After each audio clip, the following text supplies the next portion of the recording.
Praise the Lord. जय मसीह की. Welcome to Walking on Water Wednesdays.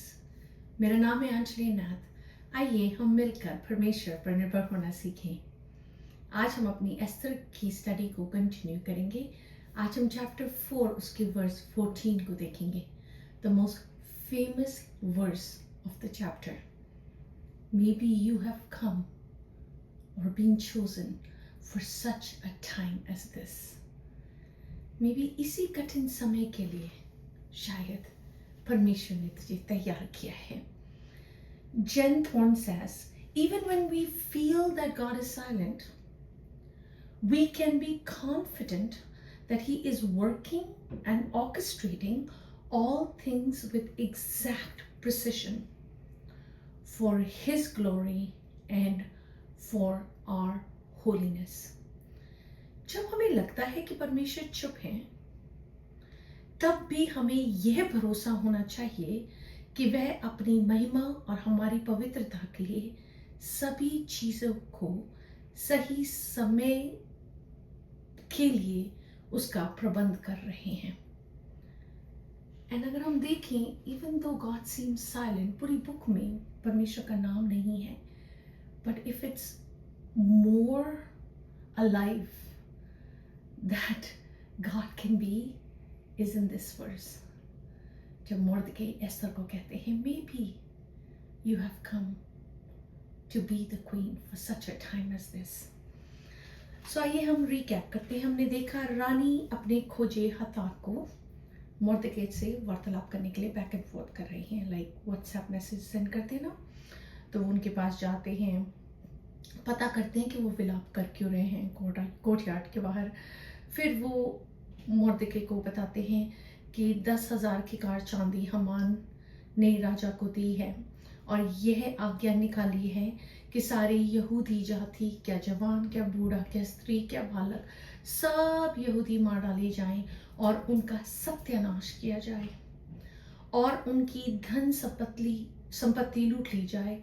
यह चिट्ठियां जो सारे प्रांतों में भेजी गई हैं, उस पर राजा ने अपनी अंगूठी की मोहर लगाई है और उसकी एक नकल की कॉपी, इमिटेशन की, वो हताक के हाथ भेजते हैं ताकि वो रानी को प्रूफ की तरह दिखा सकें.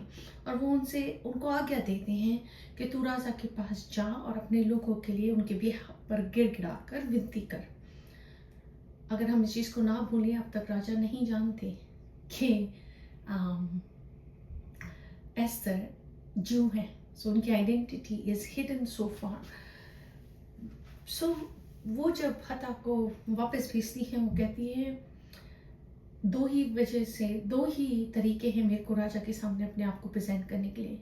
या तो मैं बुलाई जाऊं, जो मैं 30 दिन से नहीं बुलाई गई हूँ, और अगर मैं बिना बुलाए उनके सामने जाती हूँ तो राजा के जो गार्ड्स हैं उनको ये आज्ञा दी गई है कि जो कोई बिना बुलाए आए उसे मार दिया जाए, just I guess for the safety of the king. But unless राजा अपना golden scepter उनकी ओर उठाए, which is a big chance for her to take, especially जबकि वो 30 दिन में तक नहीं बुलाई गई हैं. So अब तक हमने देखा रानी वष्टी के लिए सबसे बड़ा चैलेंज था to overcome the anger of the राजा के क्रोध को उन्हें पास करना था. But जिस चीज से रानी एस्थर अब थ्रेट हो रही हैं is life threatening. So उनकी जिंदगी तक जा सकती है. आइए हम वर्स को ही पढ़ते हैं. I love the verse. क्योंकि जो तू इस समय चुपचाप रहे तो और किसी ना किसी उपाय से यहूदियों का छुटकारा और उद्धार हो जाएगा, परंतु तू अपने पिता के घराने समेत नष्ट होगी. क्या जाने तुझे ऐसे ही कठिन समय के लिए राजपद मिल गया हो।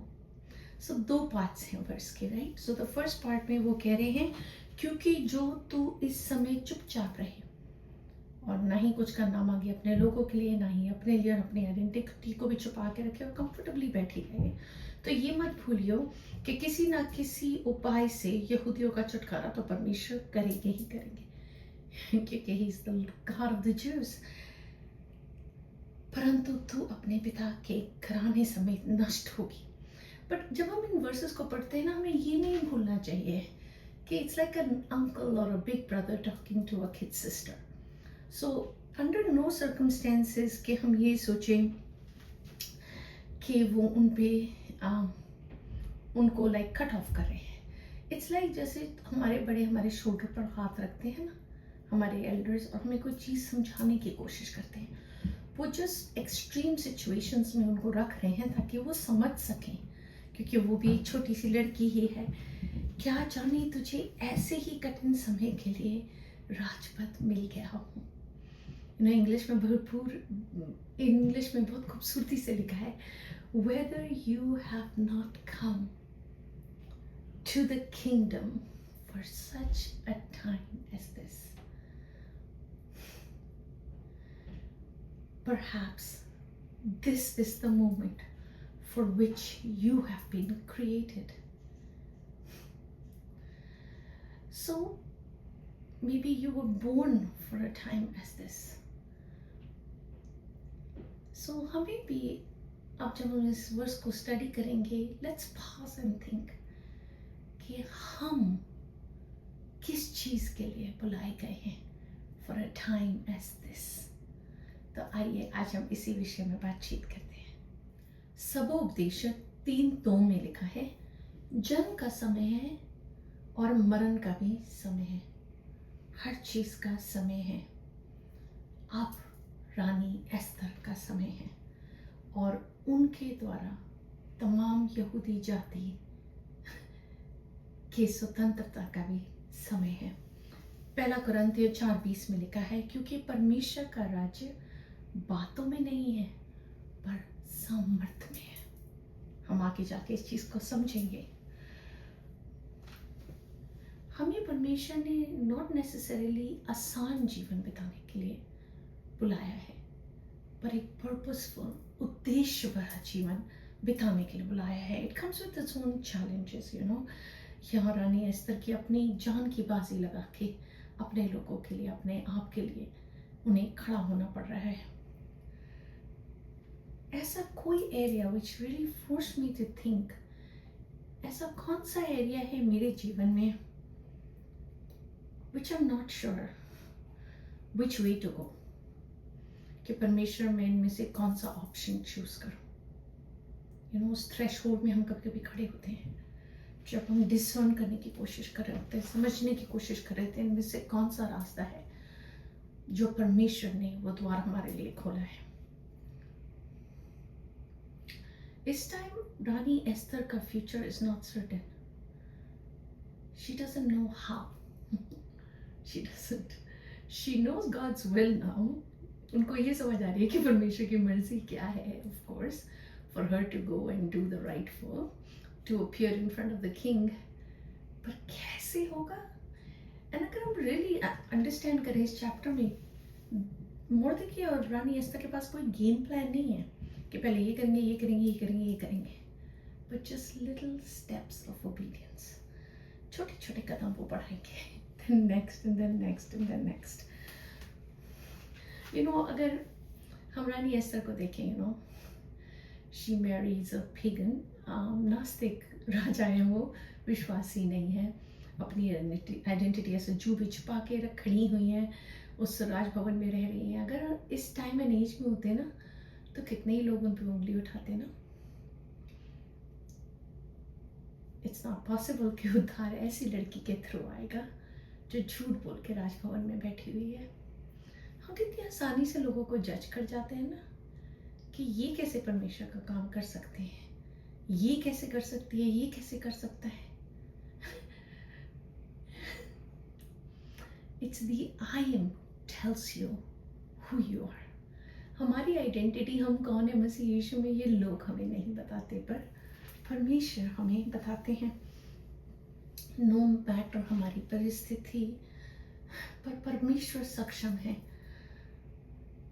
कि अपने लोगों को खड़ा कर सके, और वो कॉन्स्टेंटली फॉर जनरेशंस खड़ा करते आए हैं। No matter how hard, how dark, how further we see what God is doing, but God is doing something. हम सिर्फ इसी में सेटिस्फाइड हो जाएं कि हमें ये पता है कि परमेश्वर की मर्जी क्या है, विल क्या है, हाउ कैसे होगा। Let God curve the way. जैसे रोमियो 8:28 में लिखा है, God is working for our good. All things work out for good at the end. And it will. परमेश्वर का वादा है, नियुक्त समय में अपनी मर्जी के अनुसार वो पूरी पिक्चर को पेंट करेंगे। अभी हमें धुंधला सा दिखता है, धुंधला सा समझ आता है। हम कभी कभी सोचते हैं ना, परमेश्वर आप चुप क्यों हैं? Why are you silent? Why aren't you speaking? बता क्यों नहीं रहे हैं? पर how about हम अपने आप को जस्ट गॉड के प्लान में प्लेस कर दें and leave it to God to show us जो भी परमेश्वर चाहते हैं, and let him open the door at the time जो परमेश्वर उस द्वार को खोलना चाहते हैं। चैलेंज के लिए इस वर्स को देखते हैं। It rested so strong on me. It's the next verse I would love to meditate with you. और पहला पत्रस 5:6-7। इसलिए परमेश्वर के बलवंत हाथ के नीचे दीनता से रहो। God's powerful. हमें सिर्फ दीन होने की जरूरत है, जिससे वह तुम्हें उचित समय पर बढ़ाए। In the right timing of God. जैसे रानी एस्तर को उन्होंने राइट टाइम पे एग्जॉल्ट करेंगे। अपनी सारी चिंता उस पर डाल दो। You know how Rani Esther is gonna be able to draw this plan is so impressive. Especially उसकी एज को कंसिडर करते हुए कि she is an orphan. It's sheer God's wisdom. Surely you can see कि कैसे परमेश्वर उन्हें बुद्धि और समझ देंगे, क्योंकि उसको तुम्हारा ध्यान है। और वो कहाँ से अपना कॉन्फिडेंस ड्रॉ कर रही है? क्योंकि परमेश्वर को उनका ध्यान है। Because she knows that the God of the Jews is looking over his people. And she knows that she has been called and placed in that palace for a time such as this. इसी कठिन समय के लिए परमेश्वर ने इन्हें वहाँ बिठाया है, ठहराया है। और हमने जर्नी में देखा है कि कैसे समय से रानी वश्ती डिथ्रोन होती हैं, टू कैसे मुर्दकी एस्थर को उस प्रोसेस में, जो तैयारी का प्रोसेस है, to go see the king, to be the next queen, कैसे वो फेवर पे फेवर पाती जाती है, आगे से आगे बढ़ती जाती है। और ऐसा भी नहीं कि किंग को सिर्फ वो लाइक होती है, वो उनके सर पर ताज पहनाते हैं, उन्हें क्वीन बनाते हैं। All of this is the hand of God over our life. और अब उसी परमेश्वर का हाथ जो उनके ऊपर था, उसी परमेश्वर के विश्वास के कॉन्फिडेंस में, she is gonna walk on that water and she is gonna do what is the next best thing that is being asked of her to do, no matter what it will cost her. आइए हम प्रार्थना ही करते हैं। परमेश्वर, हम आपका धन्यवाद करते हैं, इसलिए परमेश्वर के बलवंत हाथ के नीचे दीनता से रहो, जिससे वह तुम्हें उचित समय पर बढ़ाए। अपनी सारी चिंता उसी पर डाल दो, क्योंकि उसको तुम्हारा ध्यान है। हम धन्यवाद करते हैं प्रभु, अंत में आपको हमारा ध्यान है। हर चीज में, हर बात में आपके लोगों के ऊपर इसी वर्ष को ब्लेसिंग की तरह ठहरा देती हूँ। उनको वो कॉन्फिडेंस दे पवित्र आत्मा जो केवल आप दे सकते हैं। हर चीज में, हर बात में आपको धन्यवाद देते हुए आदर, महिमा, इज्जत, जलाल केवल और केवल आपको मिलने पाए। यीशु के नाम में ही मांगती हूँ, सुन और दया से ग्रहण करें। आमीन। God bless you. Stay blessed. stay safe.